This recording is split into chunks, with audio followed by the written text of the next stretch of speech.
बोला खुल के। हमरे नैहरवा पिया पड़ल बा बियहवा नैहर जइबे करब, चाहे तू मरबा पिया चाहे गरियबा नैहर जइबे करब, चाहे तू मरबा पिया चाहे गरियबा नैहर जइबे करब। एका जान ला एक मानव नहीं नहीं जिन माना, लेकिन हमार परेशानियां तो सुन लिया। सुनावा।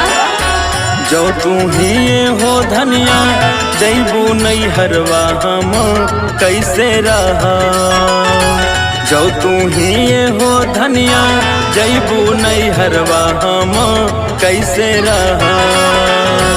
के हो बनई है खाना के हो खियई है बोला कैसे रहा, के हो बनई है खाना के हो खियई